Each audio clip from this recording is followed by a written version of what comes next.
चलिए सबसे पहला हेडिंग डाल लीजिए जीएसटी। इसमें टोटल 21 क्वेश्चंस होंगे जो कि हम लोग कवर अप कर रहे होंगे। तो जीएसटी कैसा टैक्स है? सबसे पहला इनडायरेक्ट टैक्स है। दूसरा कि जीएसटी किस पे लगता है? सेलिंग प्राइस पे लगता है। ठीक है। मार्क प्राइस पे क्या लगता है? डिस्काउंट लगता है। अब आप प्रॉफिट और लॉस किस पे कैलकुलेट करते हैं? प्रॉफिट और लॉस किस पे कैलकुलेट होगा? कॉस्ट प्राइस पे, है ना। तो सेलिंग प्राइस पे सिर्फ एक ही चीज लग रही होती है, वो क्या है? जीएसटी। सेलिंग प्राइस पे सिर्फ एक ही चीज लगेगी, वो क्या है? जीएसटी। सेलिंग प्राइस पे और कुछ नहीं लगेगा। सेलिंग प्राइस पे सिर्फ जीएसटी ऐड होता है। क्लियर है। दूसरा कॉस्ट प्राइस पे क्या ऐड और सब्ट्रैक्ट होता है? प्रॉफिट और। अगर आप कॉस्ट प्राइस पे ऐड कर रहे हैं कोई चीज, इसका मतलब आप उस पे क्या ऐड कर रहे हैं? प्रॉफिट ऐड कर रहे हैं। अगर आप सब्ट्रैक्ट कर रहे हैं तो क्या सब्ट्रैक्ट कर रहे हैं? लॉस सब्ट्रैक्ट कर रहे हैं। क्लियर है। दो पार्ट क्लियर है। मैंने क्या क्या बोला? मैंने बोला सबसे पहला कि भैया अगर मुझे सेलिंग प्राइस पे मैं ऐड करूंगा तो सेलिंग प्राइस पे क्या ऐड करूंगा? सेलिंग प्राइस पे क्या ऐड करेंगे? गाइस प्लीज कंसंट्रेट, है ना। सेलिंग प्राइस पे क्या ऐड करेंगे? जीएसटी। दूसरा मैंने आपको क्या बोला? कॉस्ट प्राइस पे क्या ऐड करेंगे? प्रॉफिट। कॉस्ट प्राइस से सब्ट्रैक्ट क्या करेंगे? लॉस। कोई दिक्कत? कॉस्ट प्राइस से अगर आप बढ़ रहे हैं तो आपको फायदा हो रहा है। जिस दाम पे आपने सामान को खरीदा, आप किसी उसको ऊपर ऐड करने का मतलब उससे एक प्राइस को ऊपर जाना। तो आप किसी ऊपर वाले रेंज पे बेचेंगे तो आपको क्या होगा? प्रॉफिट। और अगर आप उससे नीचे प्राइस पे बेचेंगे तो आपको क्या होगा? लॉस। तो भैया प्रॉफिट का एडिशन और सब्ट्रैक्शन किस प्राइस पे होता है? कॉस्ट प्राइस पे होता है। क्लियर है। और आप अगर डिस्काउंट देते हैं तो डिस्काउंट किस प्राइस पे देंगे? मार्क प्राइस पे देंगे। डिस्काउंट मार्क प्राइस पे दिया जाता है। क्लियर है ये पार्ट? कोई दिक्कत? पक्का ना। चलिए अच्छा, अब मैं आपसे बता रहा था कि अब अगर मान लेते हैं कि 18% ऑफ जीएसटी बोला, है ना। तो लेट्स से कि भैया मेरा जो सेलिंग प्राइस है वो 100 रुपया है। तो 18% ऑफ ₹100 कितना होगा? 18। खुद किसी भी नंबर का जब आप 18%, किसी भी नंबर का कोई भी परसेंट निकाल लेंगे, अगर वो नंबर वो अगर 100 है, उसका आप कोई भी परसेंट निकाल लीजिए। मैं बोलता हूँ 12.5% ऑफ 100, तो द नंबर इटसेल्फ, कौन सा नंबर? 12.5। मैं बोलूंगा 13.25% ऑफ 100, तो 13.25। तो भैया 15% ऑफ 100 कितना होगा? 15। क्लियर है। अब ये बताने का पर्पस क्या वो मैं आपको बता रहा हूं कि जब मैंने सेलिंग प्राइस को लिया, लेट से कि सेलिंग प्राइस मेरी कितनी है? 100 है। तो अगर मेरा प्राइस 100 है, अब मुझे इस पे जीएसटी ऐड करनी है ना, तो सबसे पहले आप जीएसटी का वैल्यू लिखेंगे जिस भी प्राइस पे आप लगा रहे हैं। लेट से कि 100 रुपीज पे लगा रहे हैं तो 100 रुपीज लिखेंगे 100। Now plus then 15% of 100।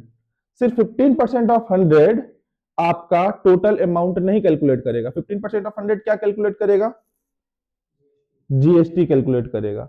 18% of 100 क्या कैलकुलेट करेगा? जीएसटी। बट फाइनल प्राइस कैसे कैलकुलेट होगा? Selling price plus percentage of GST multiplied by selling price. Is it clear और नॉट? और ये चीजें क्लियर है? कॉपी पे नोट डाउन हो गया? हाँ या ना? कॉपी पे नोट कर लीजिए और चालू करते हैं पहले क्वेश्चन के साथ। कुछ क्वेश्चंस आप पहले अटेम्प्ट करेंगे, आपको 1 मिनट का टाइम है। Attempt it and then I am going to explain this question. We have 1 minute time.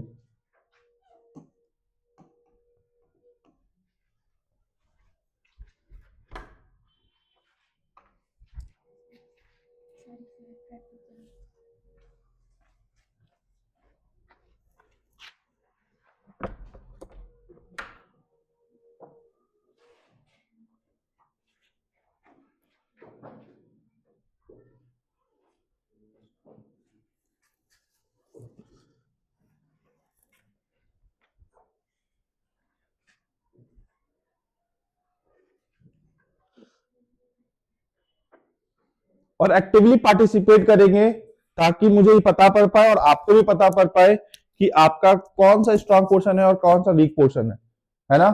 तो उसको एक्टिवली पार्टिसिपेट करके उस क्वेश्चन को क्लियर करने की कोशिश करेंगे।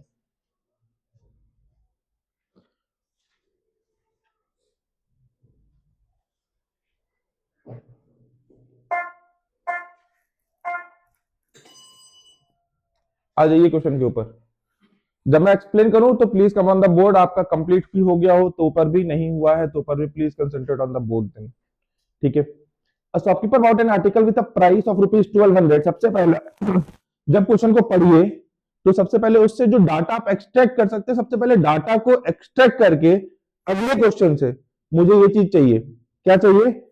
इस क्वेश्चन का जो भी डाटा मैंने यहाँ पे पढ़ा है मैं यहाँ पे गिवन में लिखूंगा, आपको एग्जाम में भी एज इट इज करनी है, ठीक है। तो सबसे पहले हम लोग लिखेंगे given.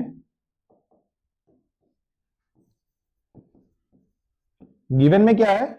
A shopkeeper bought an article with a market price of rupees 1200। What is market price? Market price, तो भैया मुझे क्या गिवन है? एमआरपी मुझे गिवन है 1200, ठीक है। From the wholesaler at a discount of, तो भैया मुझे एक डिस्काउंट परसेंटेज गिवन है, ओके।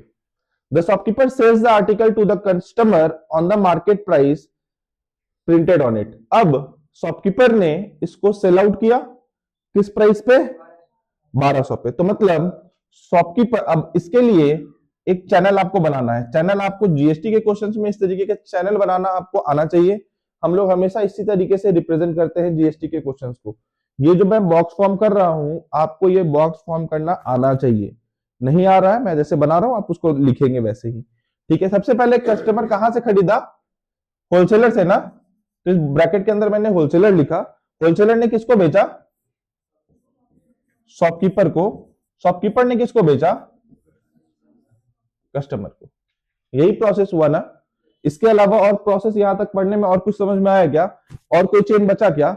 नहीं बचा ना। अब इस पे चीजों को रिप्रेजेंट करेंगे। क्या रिप्रेजेंट करेंगे? होलसेलर ने शॉपकीपर को किस प्राइस पे बेचा? 10% के डिस्काउंट पे बेचा ना। तो डिस्काउंट के लिए मैंने क्या बोला था? किस प्राइस पे लगता है? मार्केट प्राइस पे ना। मार्केट प्राइस कितना है? 1200। अब अगर मुझे वो वैल्यू जाननी है जिस प्राइस, अच्छा, जब मैं इसका 10% ऑफ 1200 निकालेंगे तो मुझे जो वैल्यू मिलेगी वो वैल्यू क्या कहलाएगी? Discounted value. मतलब जब मैंने बोला 10% ऑफ 1200, 10% ऑफ, इसको सॉल्व किया तो क्या लिखा? 10/100 इंटू 1200। इसका वैल्यू कितना आएगा? इसका वैल्यू आएगा 100। ये 120 रुपए क्या है?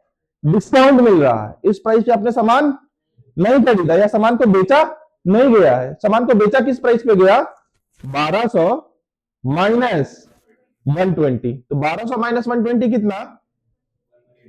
1180 10। जब आप इस तरीके का कैलकुलेशन करते हैं तो खुद में सोचिए 1180 में आपने डिस्काउंट कितने कर दिया? 20 रुपए का। भाई 120 रुपए का डिस्काउंट है, 20 रुपए का डिस्काउंट क्यों लेना चाह रहे हो? पूरा का पूरा डिस्काउंट लो। नहीं, हाँ या ना? तो भैया 1080 का इसको डिस्काउंट, मतलब शॉपकीपर ने क्या किया? कंज्यूमर को बेचा। किस प्राइस पे बेचा? On the printed price. Printed price क्या था? 1200। तो अब शॉपकीपर के लिए सेलिंग प्राइस क्या है? 1200। होलसेलर के लिए सेलिंग प्राइस क्या है? 1080। तो अब सब शॉपकीपर जीएसटी चार्ज करेगा तो अपने किस पे चार्ज करेगा? सेलिंग प्राइस पे। सेलिंग प्राइस क्या है शॉपकीपर के लिए? 1200। और होलसेलर के लिए सेलिंग प्राइस क्या है? 1080, राइट। तो अब कंज्यूमर ने शॉपकीपर को टैक्स कितना दिया? किस प्राइस पे दिया होगा टैक्स? 1200 पे दिया होगा ना। 1200 पे किस रेट पे? Rate of GST is 6%। Rate of GST is 6%। तो मैंने बोला 6%, 1200 का कितना? 1200 प्लस 6% ऑफ 1200 दैट इज 72। हाँ है ना। अब शॉपकीपर ने होलसेलर को टैक्स दिया होगा तो किस पे टैक्स दिया होगा? 1080 पे कितने परसेंट पे? 6% पे। तो 1080 का 6% जल्दी से कैलकुलेट करके बताइए, जल्दी से कैलकुलेट करिए।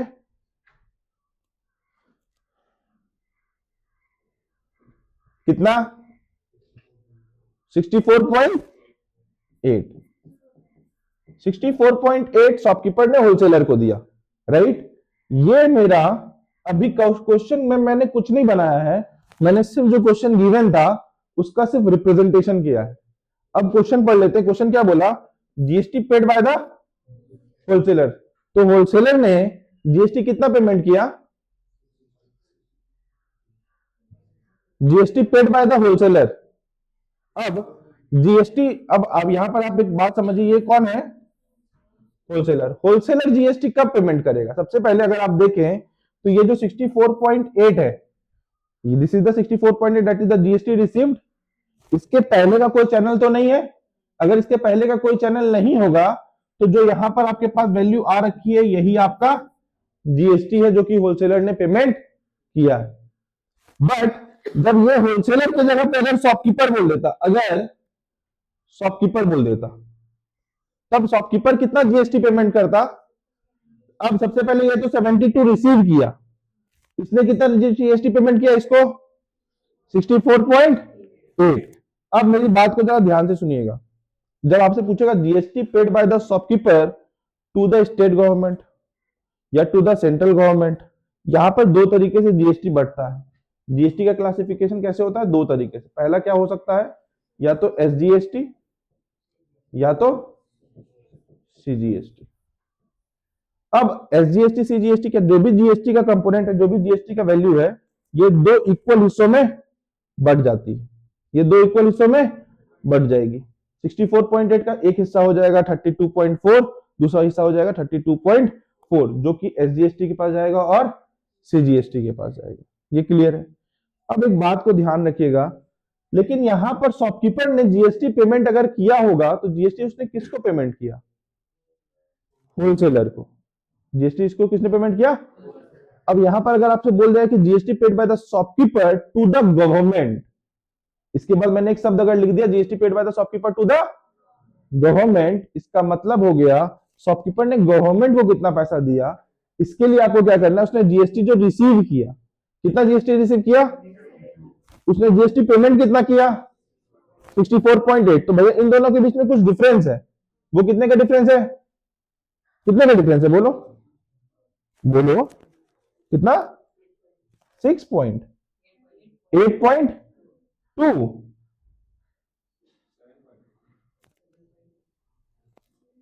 कैलकुलेशन नहीं आ रहा करने? कर लीजिए कैलकुलेशन। कितना? 72.0 64.80। इसको सॉल्व करेंगे तो कितना आएगा? तो यहां कहां से आ रहा है कुछ और आंसर? तो ये आंसर कितना आएगा? 7.2। क्या हो गया? 7.2 जीएसटी है जो कि शॉपकीपर ने किसको पेमेंट करेंगे? गवर्नमेंट को। क्लियर है? 7.2। लेकिन अगर बोल देगा एसजीएसटी पेमेंट या स्टेट गवर्नमेंट को कितना पेमेंट किया, अब 7.2 का भी हाफ। बोल देगा कि सेंटर को कितना पेमेंट किए, तो 7.2 का वापस से हाफ। इज इट क्लियर और नॉट? इज इट क्लियर और नॉट? मैंने क्या बोला सिंपल शब्द में समझेंगे कि अगर बीच वाले एंटिटी का नाम बोलेगा कि shopkeeper, GST paid by the shopkeeper सिर्फ इतना सा बोल दिया 64.8, GST paid by the shopkeeper to the government बोल दिया। अब गवर्नमेंट को तो ये नहीं पेमेंट किया ना, ये किसको जीएसटी पेमेंट किया था? गवर्नमेंट को कितना पेमेंट करेगा? जो डिफरेंस अमाउंट है। क्या डिफरेंस अमाउंट था? 72 इससे लिया, 64.8 इसको दिया। अब डिफरेंस अमाउंट क्या है? 7.2। तो वो 7.2 जो है गवर्नमेंट को दिया। इसी में बोल देगा स्टेट गवर्नमेंट, तो 7.2 का हाफ। स्टेट गवर्नमेंट 7.2 का वापस से हाफ। Is it clear? अगला क्वेश्चन पढ़ेंगे, amount paid by the customer to buy the item. अब कंज्यूमर को कौन कौन से अमाउंट पेमेंट करना पड़ा था? एक तो ये 1200 रुपए तो पेमेंट करना ही पड़ा था, इसके साथ साथ 72 रुपीज भी पेमेंट करना पड़ा था। तो इसका आंसर क्या होगा? 1272। एक क्वेश्चन और आता है, GST received by the government, GST received by the government. जब कभी भी आपसे ये नहीं बोला कि भैया किसने पेमेंट किया गवर्नमेंट को, ना तो आपको बोला शॉपकीपर का नाम, ना तो आपको बोला होलसेलर का नाम, ना तो आपको नाम बोला कंज्यूमर का नाम। सिंपल क्वेश्चन आपसे पूछेगा, GST paid by the government. GST paid by the government का मतलब जो एंड यूजर है उसने जीएसटी कितना पेमेंट किया। एंड यूजर कौन है? कंज्यूमर। उसने क्या कितना जीएसटी पेमेंट किया? 72। तो 72 is the amount that is received by the government. Clear है? बट अगर किसी बीच में एंटिटी का नाम दे देगा तो क्या करेंगे? जिस बीच में एंटिटी का नाम दे देगा, फॉर एग्जांपल शॉपकीपर का यहाँ पे नाम दे दिया, तो क्या करेंगे? शॉपकीपर ने कितना रिसीव किया और शॉपकीपर ने कितना पेमेंट किया, इन दोनों के बीच का डिफरेंस लेंगे। Is it clear? हाँ या ना? तो इस क्वेश्चन को लिखेंगे सभी लोग। इस क्वेश्चन पे एक्स्ट्रा अमाउंट पे क्वेश्चन लिखिए, GST received by the shopkeeper निकालिए। मैं इसको इरेज कर रहा हूं, आपको फिर से बनाना है ये। GST received, GST paid by the shopkeeper to the government. एक क्वेश्चन इसमें ये लिखिए, GST paid by the shopkeeper to the government 1। दूसरा लिखिए, जीएसटी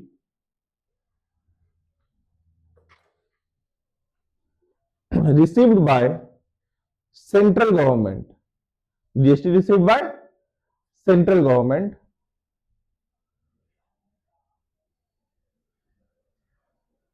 ये दोनों क्वेश्चन जल्दी से बनाइए। किसी को डाउट है तो प्लीज आस्क, किसी को भी डाउट है तो पूछ लीजिए पहले। I am going to explain it once again, लेकिन बनाने के दरमियान फिर मेरे से मत पूछिएगा। अगर डाउट है तो आप अभी पूछिए। किसी को नहीं है? पहला क्वेश्चन आप लोगों से बन गया, GST paid by the wholesaler. सभी से बना? जिससे नहीं बना प्लीज रेज योर हैंड। जिससे भी नहीं बना प्लीज रेज योर हैंड। सबसे बन गया? यस प्लीज मेहुल तिवारी, क्या answer? GST paid by the wholesaler exactly 64.8 मैंने यहां पे निकाल दिया बेटा, 64.8 नहीं है? हाँ या ना? 64 मैंने आपको बोला ना कि होलसेलर के बाद कुछ भी दे रखा नहीं है, तो जो भी जीएसटी आपको एंड यूजर से रिसीव हो रहा है वही जीएसटी आप बताएंगे, भाई यही जीएसटी होलसेलर ने पेमेंट किया है। इज इट क्लियर और नॉट? दूसरा क्या है? Amount paid by the consumer to buy the item. बैठ जाइए। यस याशिका।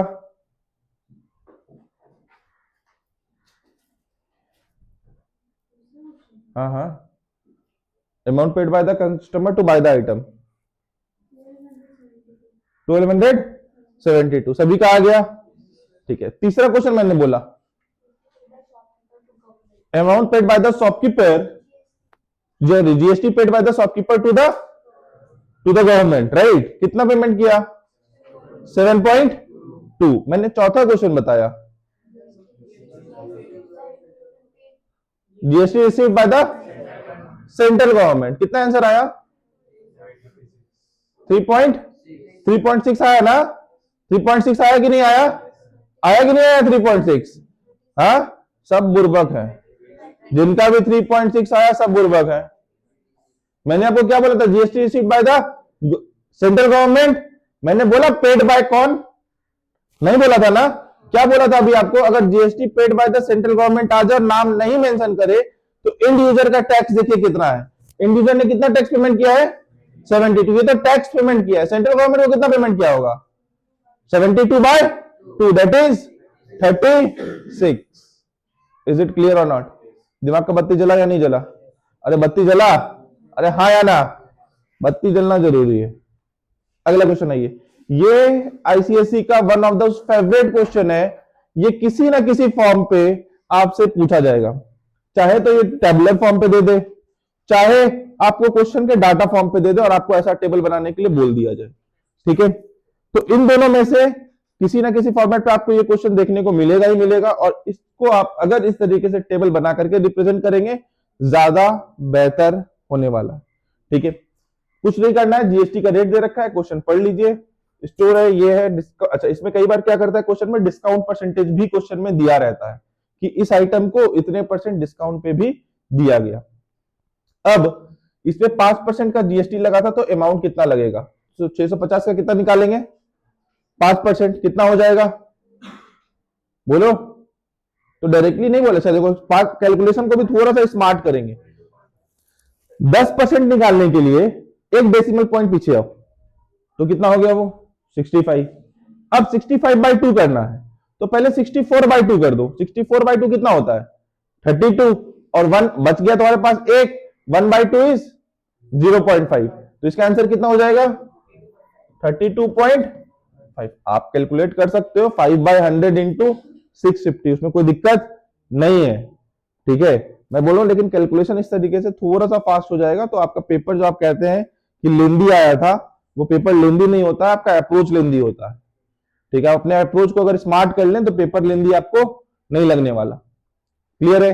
अब इस पे 0% का जीएसटी लगा हुआ है, तो इस पे इसका तो अमाउंट टैक्स, अच्छा ये जो मैं कैलकुलेट कर रहा हूं ये मैं टैक्स अमाउंट कैलकुलेट कर रहा हूं, ये मैं क्या कर रहा हूं, जीएसटी। तो यहां पर कितना 32.5, यहां पर कितना 0।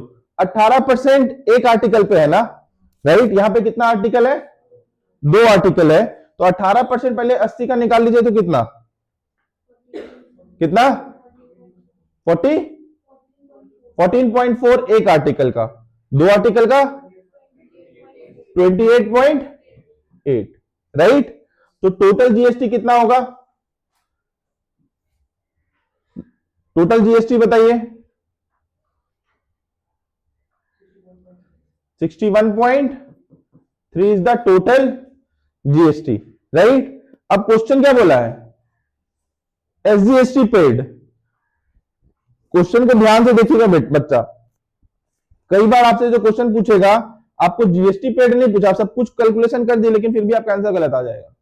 आपसे पूछा है एसजीएसटी पेड, तो 61.3 का भी क्या करेंगे, डिवाइडेड बाय 2, कितना आंसर आएगा इसका,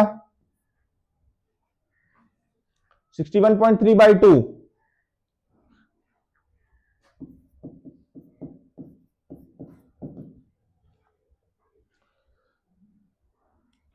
अब वापस से 61.3 को भी ऐसे ही करने का कोशिश करिए, क्या करिए 60/2 कर दीजिए, कितना होता है 30। अब प्लस 13/2 करेंगे तो 6.5, उसमें एक डेसिमल और पीछे हट जाइए, दैट इज 0.65। तो भैया आंसर कितना होगा इसका 30.65। इज इट क्लियर और नॉट। अब टोटल अमाउंट, अब यहां पर अमाउंट कैलकुलेट कर लीजिए, अमाउंट फॉर द बिल कितना होगा, 650 रुपए इसका हो गया, अब इसका 50 रुपया हो गया, अब इसका 100, अच्छा सॉरी 2 आर्टिकल है, 100 इसका हो गया और इसका 160 हो गया, राइट। यही हो गया, इसको टोटल ऐड कर लीजिए तो ये कितना होता है 750 प्लस 100 850 और प्लस 90, दैट इज 910 प्लस 61.3 कितना हो गया टोटल अमाउंट बताइए, 971.3। इज इट क्लियर और नॉट, ये चीजें समझ में आई या नहीं आई, हाँ या ना। Can we move to the next.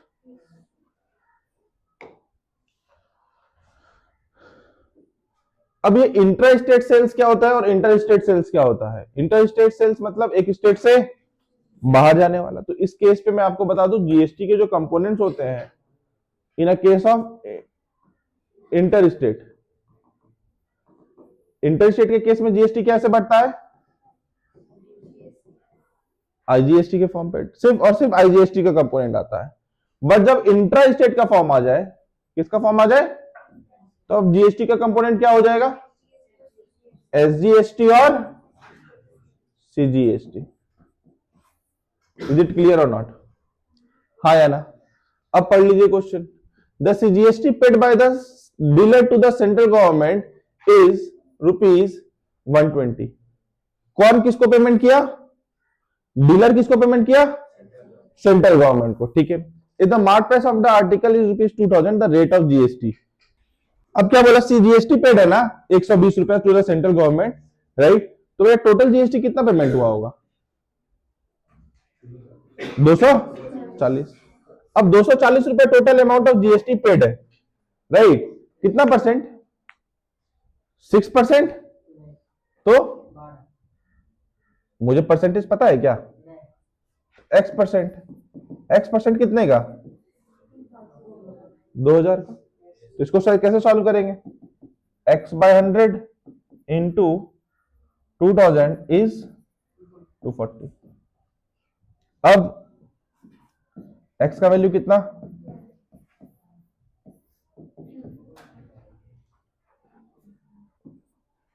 हाँ या ना। अगर आप 120 से लेकर के कैलकुलेट करते, आपके पास आंसर सामने में ही दिख रहा है 6%। समझ रहे हो? तो एग्जामिनर को भी मालूम है कि आप कहां पर गलती करोगे, तो इसलिए आपको सबसे पहला ऑप्शन देकर के रखा था 6%। लेकिन वो 6% किसका होता है, वो रेट होता सीजीएसटी का, राइट। तो एसजीएसटी भी कितना आता, 6% ही आता। जीएसटी कितना आता, 12% आता। इज इट क्लियर और नॉट? अरे इज इट क्लियर और नॉट? अरे चमकता है नहीं चमकता, बोलो। नहीं चमकता, ठीक है, वापस से चमके। मैं बोल रहा हूं कि भैया 120 रुपए क्या है, सीजीएसटी, सेंट्रल गवर्नमेंट को पेमेंट हुआ, तो टोटल जीएसटी कितना पेमेंट हुआ होगा? क्यों? अगर सेंट्रल गवर्नमेंट को 120 रुपए पेमेंट हुआ है, तो स्टेट गवर्नमेंट को भी कितना पेमेंट होगा? तब जीएसटी कितना पेमेंट होगा? दोनों को ऐड करके 120 प्लस 120 दैट इज 240। तो भैया मैं बोल रहा हूं 240 टोटल जीएसटी नहीं हो गया, हाँ या ना? Total GST is 240। मैं बोल रहा हूं कि ये 240 रुपए जो लिया हुआ किसी ना किसी परसेंटेज पे लिया हुआ, लेट दैट परसेंटेज भी x%। अभी इस x% किसी के सेलिंग प्राइस पे, तो सेलिंग प्राइस क्या है, कितने पे भैया खरीदा था? The mark price of the article is 2000, मतलब 2000 पे ही खरीदा जा रहा है आर्टिकल, हाँ या ना? तो भैया ये रहा 2000। इज इट क्लियर और नॉट? अब इसको सॉल्व करेंगे तो कितना वैल्यू आएगा, 12, हाँ या ना? बट अगर आप 120 पे कैलकुलेट कर लेते तो x की वैल्यू कितनी आती, 6%, जो कि आपका आंसर नहीं है, क्योंकि वो 6% सीजीएसटी का रेट हो जाता, और एसजीएसटी का भी रेट कितना होता, 6% total rate. Is it clear और नॉट? हाँ या ना? बढ़े आगे, कोई दिक्कत? वापस से ये क्वेश्चन, किस क्वेश्चन को होमवर्क में डाला जा सकता है, हाँ या ना? हाँ पता है हमको, अब बोर्ड में भी तुमको देखने को मिलेगा।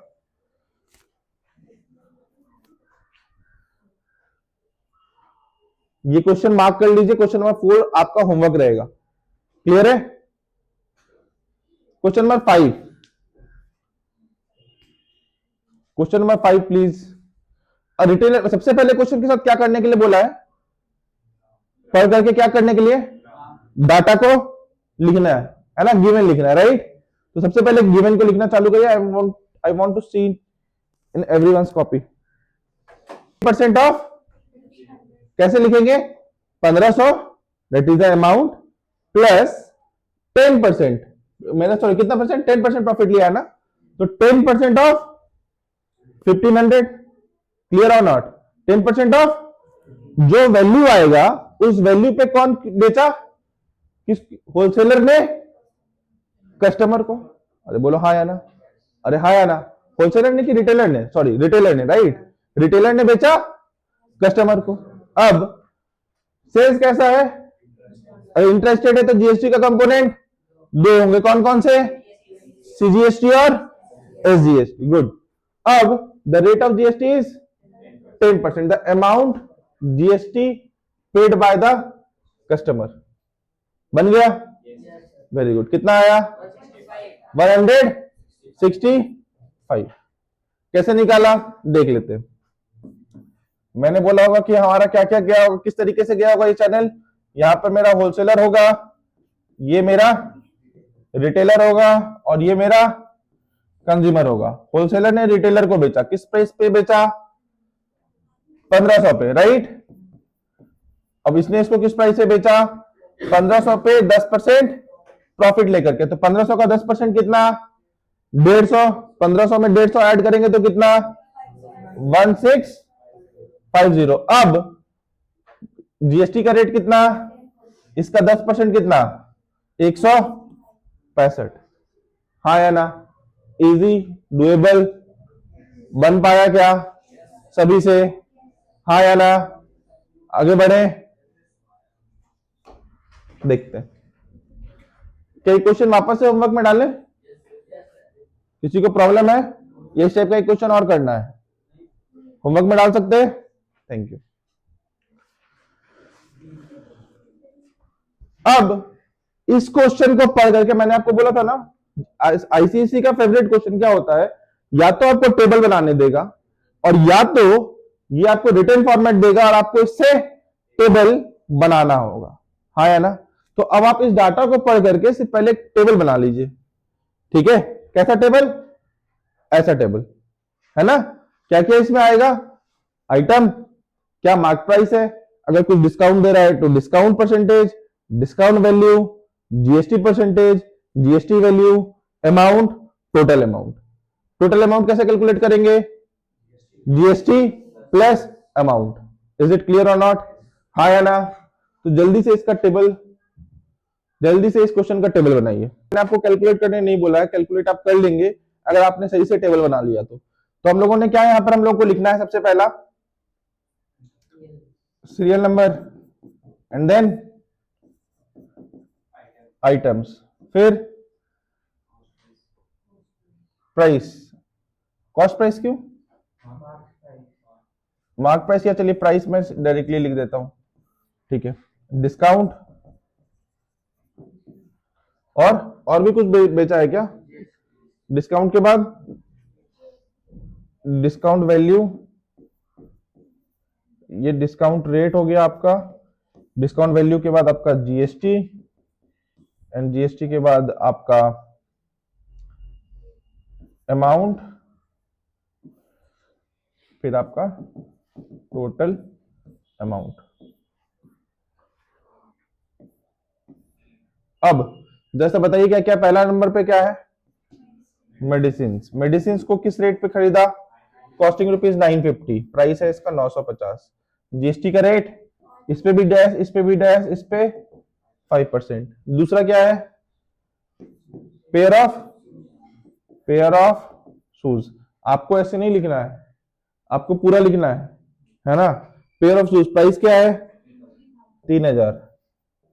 Discount rate, rate of GST 18%। फिर बैग, तीसरा क्या है? बैग, लैपटॉप बैग है, कितने का?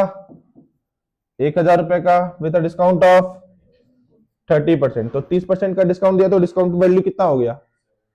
कितना हो गया? 700। Rate of GST 18%। अब जो जीएसटी लगेगा, क्या वो 1000 पे लग रहा होगा? वो कितने पे लग रहा होगा? 1030, सॉरी, ये डिस्काउंट वैल्यू 300। ठीक है, आपका वैल्यू कितना निकल करके आ गया? 700। तो 18% आप किस पे चार्ज करेंगे? 700 पे। इज इट क्लियर और नॉट? हाँ या ना? अरे समझ में आ रही है ये बात? ये डिस्काउंट वैल्यू 300 होगा ना, यहाँ पे 30% का डिस्काउंट दिया था ना। Is it clear? या आप यहाँ पे डिस्काउंट वैल्यू भी लिख सकते हैं, या नहीं तो आप यहाँ पे फाइनल वैल्यू भी लिख सकते हैं, अमाउंट आफ्टर डिस्काउंट भी आप यहाँ पर यूज कर सकते हैं इस टेबल के जगह पर। इज इट क्लियर और नॉट? हाई। अब देखिए, the mark price of an article is 1375, right? Mark price कितना है? 13। CGST charge at the rate of 4%, then the price of the article including GST. करें, मार्क प्राइस कितना है? 13। CGST कितना charge किया? तो then the price of the article including GST. तो भैया अगर सीजीएसटी 4% है, अब तो इसका जीएसटी कितना हो जाएगा? 8%। अब कैलकुलेशन के लिए मत बैठिएगा, जब मेरे पास ये 4 ऑप्शन आ जाए तो अब ऑब्जेक्टिव को कैसे, मैंने आपको हमेशा बोला है मेरे पास 15 मिनट होंगे घड़ी देख करके। जब आप पेपर को सॉल्व करने के लिए बैठेंगे, आपको पता चलेगा, जब हम लोग टेस्ट सीरीज स्टार्ट करेंगे, आपको मैं उस समय भी इस चीज को सिखाऊंगा कि जब जैसे ही हम लोग का 15 मिनट होगा, हम लोग ऑब्जेक्टिव को छोड़ देंगे। और मैं आपको यकीन दिला रहा हूं, उस 15 मिनट में आपके पास टैलेंट होगा। मैं सिखाऊंगा आपको कि 15 मिनट के अंदर आपको ऑब्जेक्टिव सॉल्व कैसे करनी है। और यकीन मानिए, जितने भी बच्चे मेरे क्लास कर रहे होंगे उनको मालूम होगा कि हम लोग ऑब्जेक्टिव को ऑब्जेक्टिव अप्रोच से ही सॉल्व करते हैं। हाँ या ना? सही बात है। तो इस क्वेश्चन पे भी पहले वो अप्रोच समझते हैं कि इसको सॉल्व कैसे करना है, ऑब्जेक्टिव अप्रोच क्या लगाएंगे। कितने बच्चे बता सकते हैं इसका objective approach? Please raise your hand. How many of you can tell me? Yes please Kunal. Exactly, अभी हम लोग देखते हैं हम लोग क्या कर सकते हैं। हम लोग को जीएसटी बताना है ना, प्राइस फाइनल जीएसटी बताना है ना, तो फाइनल जीएसटी क्या होने वाला है 1375 प्लस 8% ऑफ 13। कोई दिक्कत? अब जो भी वैल्यू होगा, इतना मालूम है कि price of the article including GST तो 1375 से तो ज्यादा होने वाला है। ऑप्शन नंबर ए खत्म, ऑप्शन नंबर बी खत्म। कोई दिक्कत? अब यहां पर ये 5 बचा, इसका यूनिट प्लेस 5 है, इसमें से ऐड जो होने वाला वो 8% इस नंबर का, इसका भी जो यूनिट प्लेस आने वाला है, अगर आप इसका यूनिट प्लेस देखेंगे 8% निकालने के लिए तो कितना निकालेंगे 8 पंचे 40, उसका यूनिट प्लेस क्या होगा 0। अगर आप नंबर को ऐड करेंगे तो उसका यूनिट प्लेस क्या निकल करके आने वाला है 5। तो आपका आंसर है 1485। Unit place is a very powerful tool to crack this MCQ. मैं समझिएगा मैंने क्या बताया आपको, मुझे 8% निकालना था ना, तो 8% आप कैसे निकालेंगे 8/100 इंटू 1375। अब जो भी वैल्यू आएगा उसको तुम 8 से ही मल्टीप्लाई करने वाले हो। 8 से जब तुम मल्टीप्लाई करोगे तो उसके तुम यूनिट डिजिट पे ही मल्टीप्लाई करोगे, हाँ या ना? तो ये 8 पंचे क्या होने वाला है 40, 8 पंचे 40, तो भैया इसका यूनिट डिजिट क्या आने वाला है 0, हाँ या ना? और इसका भी भैया तुम अगर देखोगे तो 1375। अब तुम जैसे इसको ऐड करोगे 1375 में, तुम जो यूनिट ऐड करोगे तो यहाँ पे 0 लिखाएगा कि नहीं लिखाएगा? अरे हाँ या ना? जब तुम इन दोनों को ऐड करोगे तो इसका भी यूनिट प्लेस क्या लिखाने वाला है? इज इट क्लियर और नॉट? समझ में आया कि नहीं आया? आंसर 1485, हाँ या ना? चलिए बढ़े आगे।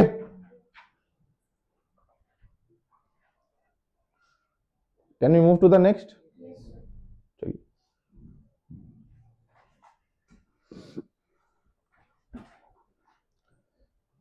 वापस से बनना चाहिए क्वेश्चन। होमवर्क पे डालें, डाल दें होमवर्क पे। मैं अगर आपको होमवर्क बोल रहा हूं, मैं आपको वापस बता रहा हूं, कल मैं इन सारे क्वेश्चंस को चेक करने वाला हूं पॉजिटिवली कि आपके पास कितने सारे क्वेश्चंस आपने बना लिए, और ये आपके कॉपी में बन करके आना चाहिए बच्चा, नहीं तो कोई फायदा नहीं है ये करने का, है ना? इज इट क्लियर और नॉट? चलिए अब इस क्वेश्चन को देखें वापस से, क्या इसको एक बार के लिए ऑब्जेक्टिव अप्रोच लगाएं इस पे जल्दी से, है ना? तो let's see how many of you can crack the answer within a minute. कितने लोग इसको within a minute solve कर पाते हैं? Let's check it out. Use the concept of the unit place method को आप एक बार apply करने का कोशिश करिए जल्दी से। अमाउंट ऑफ, लेकिन ये ध्यान रखिएगा क्या पूछा है आपसे, अमाउंट ऑफ एसजीएसटी। एक बात के लिए आपको हिंट कर दे रहा हूं, जब आप एसजीएसटी की बात करते हैं तो वो कितना हो जाता है जीएसटी का, मतलब आपका कैलकुलेशन कितने परसेंटेज पे चल रहा होगा 9% पे। Yes please do it fast.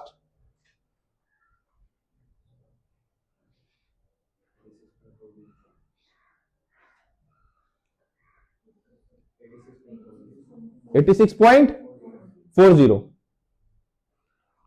Let's check it out.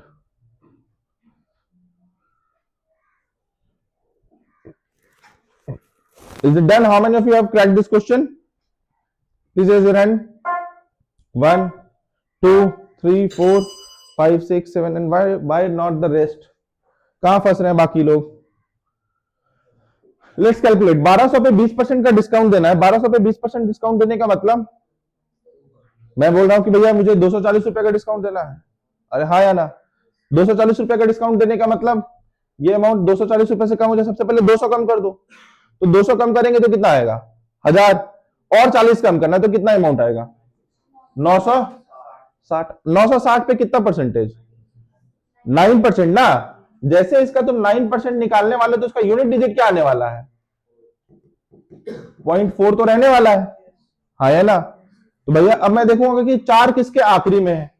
एक ऑप्शन नजर आ रहा है, मैं कैलकुलेट भी नहीं करूंगा, आप कैलकुलेट कर लेना। मुझे नहीं मालूम कैलकुलेशन क्या है, बट वो कैलकुलेशन का आंसर 86.4। मैंने कैसे पता किया? मैंने इस 9 को, अच्छा देखो 0 सभी के अंत में है, 0 सबके अंत में है, तो मैंने इस 0 का दिमाग ही नहीं लगाया। मैंने क्या किया 9 को डायरेक्टली नंबर से मल्टीप्लाई करके देखा कि भैया अच्छा जो नंबर है उसमें नंबर में कौन सा नंबर है, तो 9 6 54, तो भैया 4 तो आना ही आना चाहिए। भैया 4 कहां पर है, 86.40 में। इज इट क्लियर और नॉट? हाँ या ना? ये दूसरा क्वेश्चन था जो मैंने आपको यूनिटरी मेथड से सॉल्व करके बताया, सॉरी यूनिट डिजिट से सॉल्व करके बताया। Unitary method is different thing और unit logic is different thing, है ना? तो यूनिट लॉजिक को पकड़ने का कोशिश करिए। Is it clear? आगे बढ़ते हैं। क्या ये क्वेश्चन होमवर्क में जाएगा? होमवर्क में जाएगा? कोई डाउट है तो आप पूछ सकते हैं। होमवर्क में डाल दें इसको। अब वापस से इसको एक बार के लिए क्रैक करने का कोशिश करेंगे क्या? प्लीज जल्दी। सेम क्वेश्चन है? Okay, we have a same question. इस क्वेश्चन को 10250 at the time of purchase and later on received 18,800 as GST at the time of sales and the GST payable to the government is। मैंने कराया, logic आपको बताया, थोड़ा सा channel बना लेते हैं। जनरल स्टोर है, जीएसटी कितना पेमेंट करता है at the time of purchase? ये कोई स्टोर है, ये जीएसटी पेमेंट कर रहा है at the time of purchase कितना? 10250, हाँ या ना? अब जब ये सामान बेचता है, किसको बेचता है? किसी को भी बेचता है, और तब ये कितना जीएसटी रिसीव करता है इससे? 18,800। कोई दिक्कत? अब क्वेश्चन पढ़िएगा, सिर्फ कितना सा बोला, GST payable to the government. बोला क्या पेबल बाय द शॉपकीपर? अगर पेबल बाय द शॉपकीपर बोलता तब इन दोनों का डिफरेंस, हाँ या ना? अभी जस्ट समझाया ये बात? अभी समझाया या नहीं समझाया? अरे अभी आपको ये बात समझाया कि नहीं? Payable by the shopkeeper to the government बोलेगा तब difference. GST received by the government मतलब इंड यूजर ने कितना जीएसटी पेमेंट किया? इंड यूजर ने जीएसटी कितना पेमेंट किया? 18,000। और आपको इन दोनों का डिफरेंस आपको इससे पहले दिखा रहा है। बोलिए हाँ या ना? आपको देगा ऑप्शन ताकि आप बन जाइए बेवक, लेकिन आपको बनना नहीं है, आपको सही आंसर तक पहुंचना, और आंसर है आपका डी। इज इट क्लियर और नॉट? अरे हाँ या ना? ये बात समझ में आया या नहीं आया? अरे हाँ कि ना? जो कहानी सुनाई थी उसी कहानी से ये कॉन्सेप्ट पे क्वेश्चन है। Is it clear? Can we move to the next? बनाइए, समझने का कोशिश करो। फिलहाल यहाँ पे क्या है हो सकता है वो लिस्ट प्राइस, क्या वो एक तरीके का मार्क प्राइस की तरह यूज किया गया है या फिर एज अ बेचने के लिए यूज किया गया, वो क्या किया गया वो समझने का कोशिश करो। कई बार आपको जीएसटी चार्ज आप मार्क प्राइस पे ही करते हो, हाँ है ना? तो क्वेश्चन पे डिपेंड कर रहा होगा कि क्वेश्चन किस लैंग्वेज में बोला गया है। आप अपना प्रॉफिट ऐड आप मार्क प्राइस पे करते हो, करना किस पे होता है? कॉस्ट प्राइस पे। आप ऐड कभी कभार किस पे करते हो? मार्क प्राइस पे। वो क्वेश्चन के डाटा पे टोटली डिपेंड करता है। Can we start? 1 more minute? Okay, 1 minute और आपके लिए। Let's figure out the question first. Please guys concentrate on the board please. जितने लोगों से बन गया अच्छी बात है, नहीं बना please guys concentrate on the board. Now it's time to look on the board please. ध्यान दीजिएगा। The list price of an article is 12,000 रुपए किसी आर्टिकल का दाम है। Dealer in the UP sells the article to the customer in the same city at a profit of 20%। अच्छा, ये same city देने का मतलब क्या है? कि मतलब कि कौन सा ट्रांजेक्शन बता रहा है? Intra state. अगर डिफरेंट सिटी बोल देता तो अच्छा। अब मुझे एक बात बताइए, डिफरेंट सिटी, भागलपुर एक सिटी है, पटना भी एक सिटी है, तो मैं अगर भागलपुर से पटना भेजूं तो मैं क्या कर दूंगा? Inter state. तो मैंने बोला जब सेम सिटी, अगर मैं बोलता डिफरेंट, एग्जैक्टली सिटी से फर्क। एक मैं आपके जो थोड़ा सा पॉलिटिकल इश्यूज को ठीक कर देता हूं कि एक स्टेट के अंदर मल्टीपल सिटीज होती है, राइट? तो भैया अगर जब आपकी सिटी चेंज होती है तो इससे फर्क नहीं पड़ता है जीएसटी पे। जब स्टेट राज्य चेंज होता है तब वो इंटर स्टेट से बन जाता है inter state. Is it clear और नॉट? तो राज्य को बदलना पड़ेगा।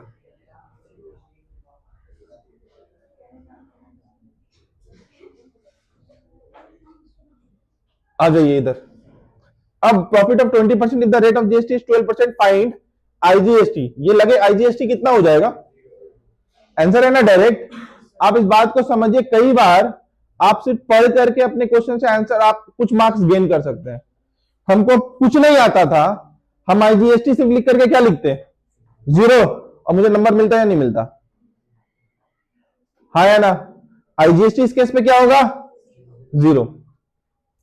सीजी और जीएसटी एसजीएसटी के लिए क्या निकालना पड़ेगा? Paid by the GST. GST कितना लग रहा है? तो जीएसटी कितना लग रहा है? अब जरा सा मुझे एक बात बता दीजिए, list price of an article कितना है? 12,000। और एक कोई डीलर है, ये किसको बेच रहा है? कंज्यूमर को 20% प्रॉफिट पे। 20% प्रॉफिट ये किस पे चार्ज करेगा? 12,000 पे। तो अमाउंट कितना हो जाएगा? 12,000 प्लस 20% ऑफ 12,000। ये अमाउंट कितना निकल करके आएगा टोटल? 14,000। तो ये अमाउंट यहां पर निकल करके आ गया 14,400। अब इस पे जीएसटी कितना पेमेंट करेगा कंज्यूमर? इसको 12%। तो 12% ऑफ 14,000 कितना आएगा? ये 1,700। अब सीजीएसटी कितना होगा? इसका हाफ और इसका भी हाफ। बोलो हाँ या ना? तो सीजीएसटी और एसजीएसटी क्लियर हो गया। अब जरा सा देखिए, क्वेश्चन थोड़ा सा पढ़ लीजिए पूरा। क्या बोला?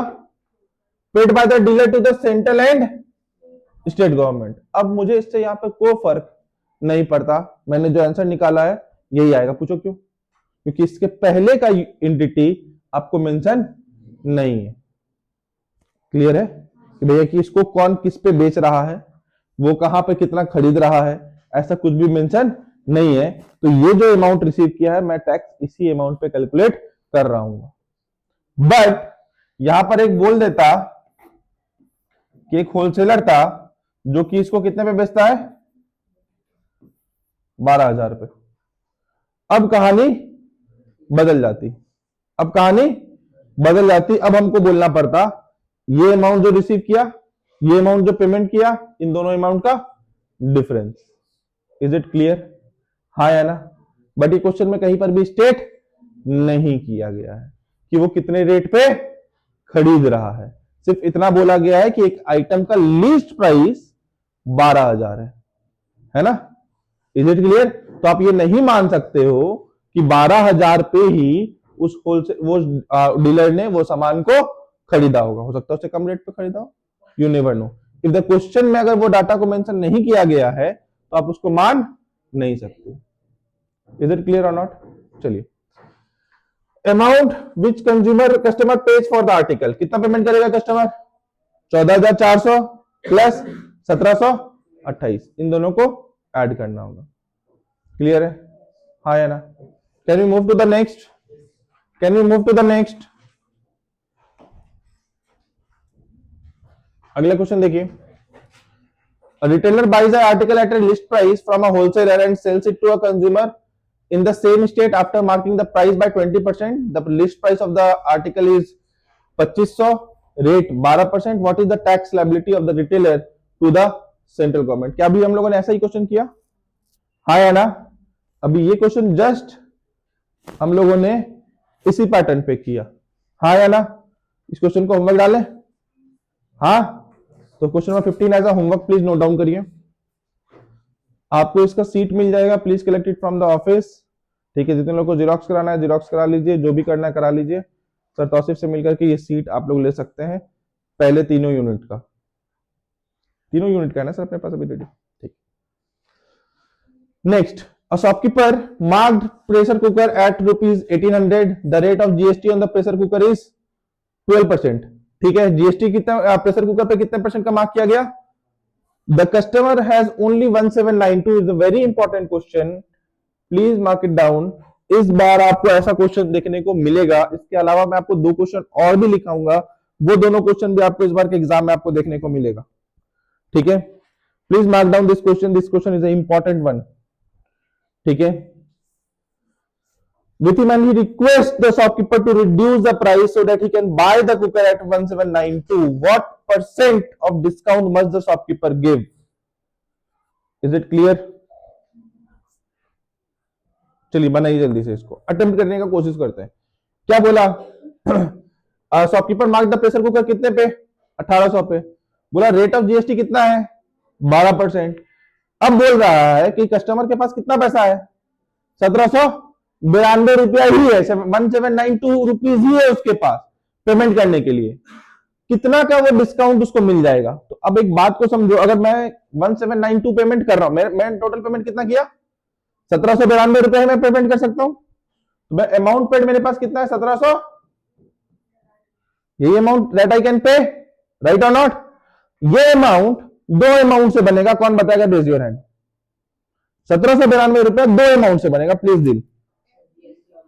एग्जैक्टली, जी not mark price, it's called selling price, it's called 1792 कैसे बना होगा? दो प्राइस को इंक्लूड करके, जीएसटी और सेलिंग प्राइस। मुझे सेलिंग प्राइस मैं 1800 तो मान नहीं सकता, क्योंकि भैया उससे कम रेट पे लिया गया होगा, तभी तो इंक्लूजिंग ऑफ जीएसटी कितना आ रहा है?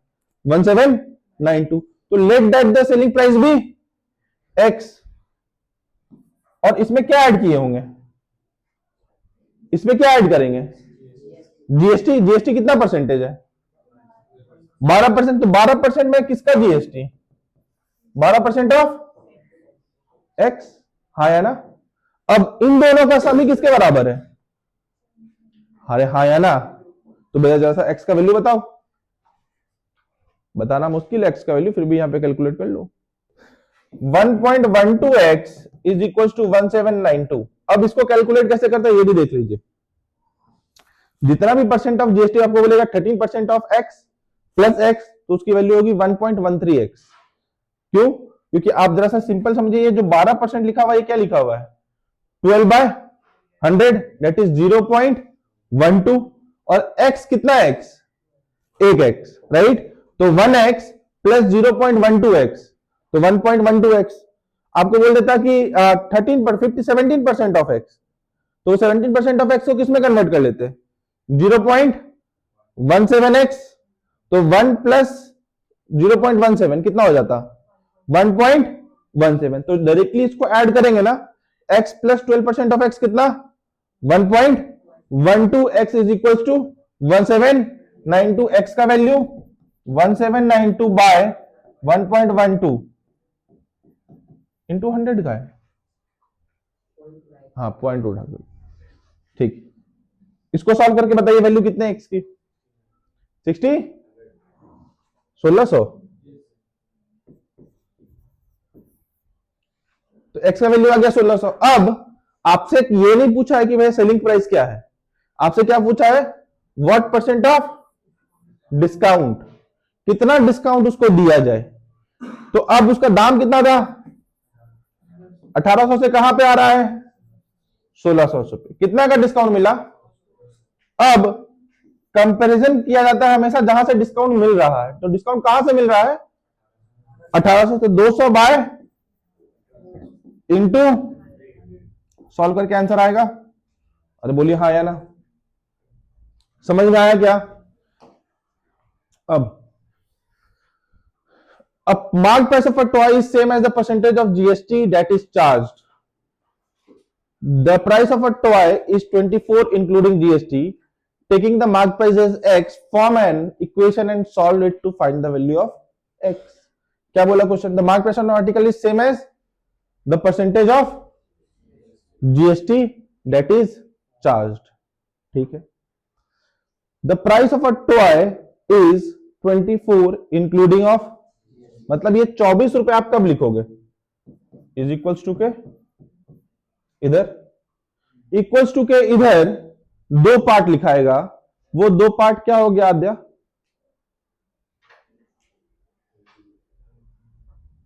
अभी जस्ट एक्सप्लेन किया, कौन बता सकता है? Very good, exactly, selling price और जीएसटी। अब जो जीएसटी लग रहा है वो फिलहाल किस पे लग रहा है? मार्क प्राइस पे। मार्क प्राइस को क्या लेना है? Taking the mark price as x. तो इस पे लगेगा जीएसटी। कितना जीएसटी लगना है? जितना मार्क प्राइस कितना था एक्स, मार्क प्राइस कितना था एक्स, तो भैया आपको उसको बिल क्या लेना है एक्स परसेंटेज ऑफ एक्स, हाँ है ना, अरे हाँ है ना। अब जरा सोचो ये एक्स है और ये क्या लिखा हुआ है x plus x by 100 into x, यही तो लिखा हुआ है ये is equal to 24। Please have a seat. इसको सॉल्व करेंगे तो क्या लिखेंगे 100x plus x square is equal to 2400। Expression किसको समझ में नहीं आया वो बताएं, ये एक्सप्रेशन कहां से आया, ये एक्सप्रेशन ऐसे आया, आपने इन दोनों को मल्टीप्लाई किया और क्या लिखा x square by 100, taking 100 as a LCM, multiply किया इससे 100x प्लस एक्स स्क्वायर और जो डिनोमिनेटर का 100 था वो आकर के 24 से मल्टीप्लाई होगा और वो क्या बन गया 24। इसको थोड़ा सा रीअरेंज करके फॉर्मेट में लिखेंगे तो क्या लिखेंगे x square plus 100x minus 2400 is equal to, तो यहां से x की दो वैल्यू निकलेगी कि नहीं निकलेगी, ये फैक्टराइज करने आना चाहिए, हाँ या ना। तो फैक्टराइजेशन कैसे होता है, इन दोनों को मल्टीप्लाई करिए, कौन दोनों को, इन दोनों को, क्या लिखेंगे माइनस साइन के साथ हमेशा लिखते हैं, माइनस 2400 एक्स स्क्वायर, ये माइनस साइन क्या बताता है, आपको नंबर को क्या करना है, आपको स्प्लिट, जब भी आप नंबर को स्प्लिट करते हो यहां पे स्प्लिट करके आपको 100 बनाना होता है, या तो आप नंबर को ऐड करते हो या तो नंबर को आप सब्ट्रैक्ट करते हो। जब ये साइन दिख जाए तो ये साइन क्या बताएगा कि नंबर को आपको ऐड नहीं करना है, क्या करना है सब्ट्रैक्ट करना है ना। हर किसी का एक तरीका है, वो तरीका समझ जाएंगे तो आपको परेशानी नहीं आने वाली। 2400 को भैया सब्ट्रैक्ट करके कितना बनाना है 100, बोलो क्या नंबर लिखें, स्प्लिट कर लो, 100 इधर और 24 इधर, राइट, एक एक्स इधर और एक एक्स इधर, स्प्लिट करो इसको 2 से 12, इसको स्प्लिट करो, कितना लेकर के आना है डिफरेंस 100 लेकर के आना है ना, ये 100 डिफरेंस थोड़ा सा कम हो गया, मतलब नंबर थोड़ा सा बढ़ाना पड़ेगा, ठीक है 50 और 2 नहीं, इसको और भी स्प्लिट करना पड़ेगा, 25 और 2, ये भी 2, ये भी 2 और ये 12 को स्प्लिट कर नहीं कर, नंबर मिला क्या 6, कितना 600 और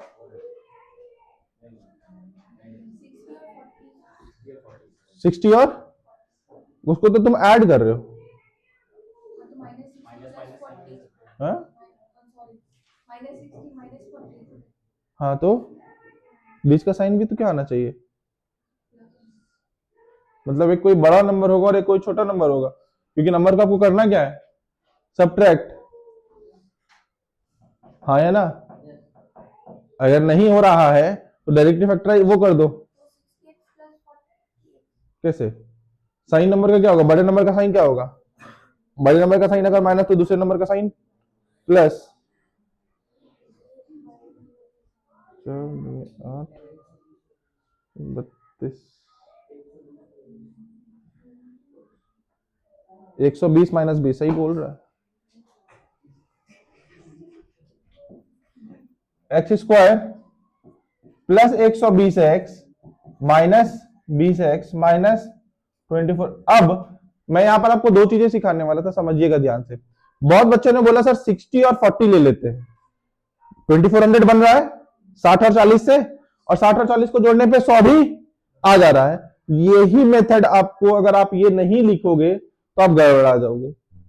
60 और 40 लेकर के देखना, फैक्टराइज नहीं होगा, करके देख लेना, फैक्टराइज नहीं कर पाओगे, क्लियर है, क्योंकि 60 और 40 को आप क्या कर रहे हो ऐड, ये सिंबल क्या करने बोल रहा है सब्ट्रैक्ट, तो आपको नंबर को क्या करना पड़ेगा सब्ट्रैक्ट करके ही बनाना है। फिर किसी ने बोला सर -60 -40 ले लेते हैं, तो भैया वापस से तो आप नंबर को ऐड ही कर रहे हो, क्योंकि माइनस और माइनस अगर सेम साइन हो गया नंबर का सेम साइन का मतलब नंबर को ऐड करना, नंबर का डिफरेंट साइन मतलब नंबर को सब्ट्रैक्ट करना, हाँ या ना। तो यहां पर 120 जो प्लस साइन के साथ है और -20 जो कि माइनस साइन के साथ है, यहां पर आप नंबर को क्या कर रहे हो सब्ट्रैक्ट कर रहे हैं। इज इट क्लियर और नॉट? टेकिंग कॉमन क्या लोगे? x plus 120 minus 20 x plus 100, तो या तो x का वैल्यू एक आएगा माइनस 120 और x का वैल्यू आएगा 20। बोलो हाँ या ना? तो भैया निगेटिव वैल्यू तो परसेंटेज में होगा नहीं, तो पॉजिटिव वैल्यू को कैलकुलेट करके कंसीडर करके चलोगे तो क्या होगा? 20। हाँ या ना? तो जीएसटी पे आपको इस तरीके के क्वेश्चन इस बार के एग्जाम में देखने को मिल सकते हैं। सिर्फ टेबुलर फॉर्म पे क्वेश्चन नहीं आएगा, ये जरूरी नहीं है कि आपको जो मैंने टेबल फॉर्म्स पे दिखाया वो इंपॉर्टेंट क्वेश्चंस है, बट इस बार का जो पेपर है जहां पर एप्लीकेशन थोड़ा सा रेज किया गया है, आपकी सोचने की शक्ति को बढ़ाने के ऐसा बोला गया एग्जाम के द्वारा कि आपको पेपर में सोचना पड़ेगा, तो इस तरीके के क्वेश्चंस आपको ज्यादा देखने को मिलेंगे, that is called application based question. तो ये इंपॉर्टेंट क्वेश्चंस होने वाला है बच्चा, इस तरीके के क्वेश्चंस आपको एग्जाम में देखने वाले हैं, प्लीज मार्क इट डाउन, ये भी one of those important questions हैं जीएसटी के। Can we move to the next? क्या हो गया सर? 2400 कैसे आया? यहाँ पे 100 एलसीएम लिए थे ना, इस 100 को इधर मल्टीप्लाई नहीं करेंगे, जब एलसीएम लिया तो नंबर तो नीचे में 100 था ना, तो 100 इधर जाएगा कि नहीं जाएगा? क्लियर है? बढ़े आगे। वेरी गुड दिल, इसी तरीके से क्वेश्चन पूछते रहिए ताकि आपका कॉन्सेप्ट चैप्टर के साथ खत्म हो जाए, जब पेपर करने के लिए बैठे तो उस समय क्वेश्चन आपसे बनना चाहिए। क्लियर है? बढ़े आगे। Can we consider this as a homework? हाँ या ना? है ना? कुछ वेरिएबल्स भी हैं, ठीक है, और कुछ डाटाज भी है, ठीक है, इसको होमवर्क पे कंसीडर करके आए एक बार। नहीं बनेगा we will discuss this question, जो भी नहीं बन रहा होगा वो सारे क्वेश्चन डिस्कस करेंगे। ऐसा नहीं है कि अभी मैंने होमवर्क दे दिया और आपसे नहीं बना तो क्वेश्चन डिस्कस ही नहीं होगा, नहीं बनेगा। आपको सिर्फ मेरी बात को ध्यान में रखना है, उस क्वेश्चन को सिर्फ मुझे 3 बार अटेम्प्ट करके अपने कॉपी में दिखाना है, अटेम्प्ट 3 होना चाहिए। तो इस 3 अटेम्प्ट को करने के लिए आपको घर जाकर के कॉपी में शिद्दत से इस पेपर को लेकर के बैठना पड़ेगा। कल सुबह आप उठेंगे और आपका 10:30 बजे से क्लास रहेगा, आप सोचेंगे कि अच्छा आप बैठ करके कंप्लीट कर लेते हैं, तो आपसे अटेम्प्ट होगा ही नहीं। तो जब मैं यहां से छुट्टी दूंगा तो घर जाकर के आपको पढ़ाई करनी पड़ेगी, है ना?